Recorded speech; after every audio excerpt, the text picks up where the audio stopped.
circumstances in physical reality thus are illusionary. They're just symbols. Again, as we have said many times, it's just a reflection based on what you are giving off. Now, the secret calls this idea, law of attraction, the primary law. We refer to it as the third law of creation. It is, however, the first law of action, even within the four laws. Because the first law, that you exist, is simply a description of a state of being. The second law, that the one is all, the all are one, is also a description of the nature, of the structure of that state of being. But the third law, what you put out is what you get back, is the first law of action. And that is what is being said and the difference being made in the secret by calling the law of attraction the first or primary law of the universe. Because it is the first law of action, and it's therefore the first law that actually brings about manifestational experience. Then the fourth law, everything changes except the first three laws, is what qualifies and colors that experience, what allows you different perspectives of the experience of creating the idea of physical reality. You will remember that what was also very important in the secret was this idea that we talked about before about being passionate, as expressed in the concept of play, of playing with everything that happens in your reality, really having an attitude of gratitude toward it so that you receive every experience you have in a playful way, and thus by receiving it in that playful way can do that much more with it, be that much more creative with it, allow it to be that much more flexible, malleable, stretchable, changeable, formable. Play, that energy is what allows physical reality to become like clay. So play with the clay of physical reality. If you approach it from an energy state of being that is of a lower vibration, that's when the clay hardens. That's when it's unchanging in that state. But as soon as you start to be more playful with what's going on in your life, it softens and becomes clay-like, plastic, malleable, formable, changeable again, and gets in step with the fourth law. As you do. Change is the only constant. So in that sense, when you become more playful, you become more changeable. And as a result, your physical reality will mirror that changeability. Become easier to transform from one kind of reflection to another. Now, very important. This is where physical mind, once again, can sometimes get caught up in its own sense of control. And that is that when we talk about the idea that what you put out is what you get back, the physical mind, because, again, of how it looks at physical reality being the only thing there is, will assume that if it doesn't see an exact one-to-one reflection in the circumstances that surround you with what it is you believe you're giving off, you will think that something has failed. Again, I remind you, this is where you get caught in your own paradoxical trap. Even though it is true that what you put out is what you get back, and that by being in a certain state of being, that will determine what the circumstances around you are, the first stage of that, the first manifestation of that will be usually, especially in your world of space and time, usually the first reflection will look the same as it used to. Because this gives you an opportunity to reinforce the state of being by responding to the circumstances that look the same differently than you did before. And that is where you then allow the circumstances to truly reflect that you have changed and demonstrate that you truly have changed by responding to the circumstances differently, even if they look the same as they used to. That's how it works. So the first reflection will usually be an echo of how it used to look. You must not respond to the echo as if that's the representation of your new state. You must respond to it, in a sense, as if you know it's just an echo, and that what you're putting out now, the new response to the old circumstances, that will solidify the vibration of your preferred state of being and truly allow the circumstances to change themselves and take their cue from the new vibration you're putting out, which is the absolute certainty that you are different. Because if you respond to the old echo in the same way you used to, you are not different. So in a sense, it's like you're testing yourself. It's like you're giving yourself an opportunity to decide whether you really do want the circumstances to change by first presenting yourself very often with the same set of circumstances to see if you respond differently to them, making a clear commitment that you have, in fact, vibrationally changed your state of being. Once you have then done that and respond differently to the same set of circumstances, then you have established that you truly have changed, and then the circumstances can reflect that change. So don't be fooled by the echo into thinking you've done something wrong by labeling it in the same way you used to. Oh, I didn't see what I wanted to get immediately. It looks the same as it did before. The same people are here giving me the same kind of feedback. I must have done something wrong, or something's not working. Or you find that you're reacting to it in the same way you used to, because if you do, you have not changed.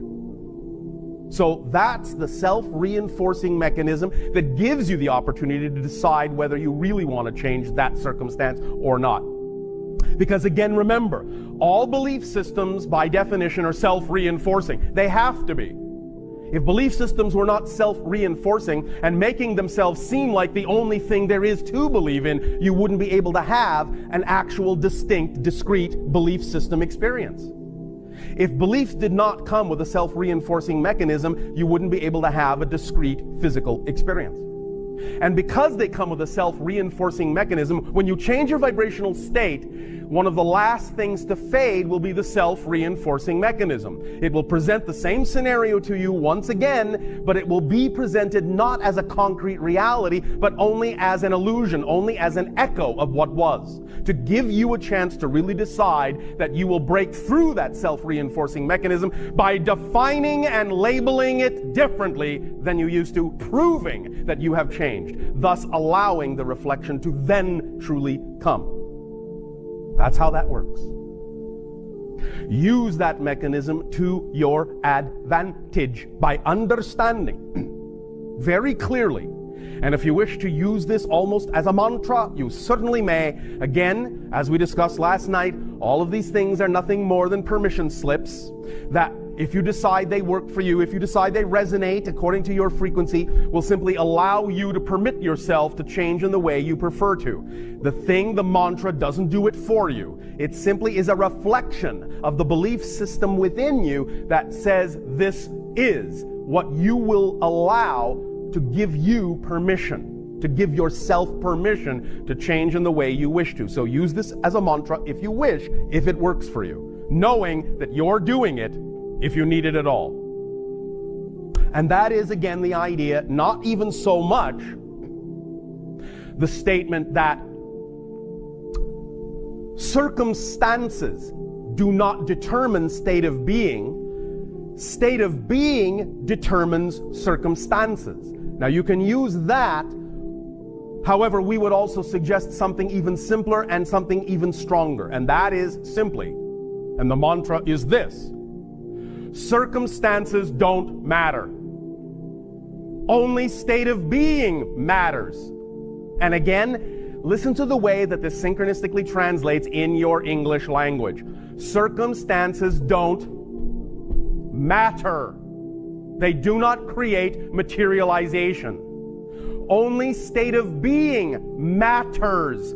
Only state of being materializes experience. So, the mantra is, anytime you find yourself doubting, stuck, fearful, because of what you believe the situation is, what you believe the circumstances are, you can, if you wish, use this little reminder. Circumstances don't matter. Only state of being matters. And then choose the state of being you prefer. And then redefine the circumstances from that state of being, so that you can erase the echo and allow the true reflection to then take form from your state of being. Circumstances don't matter. Only state of being matters. Now, we apologize if what we are about to do with you, to some of your physical minds, may sound, a little cultish. It isn't meant this way. It's simply meant to express to you something very important.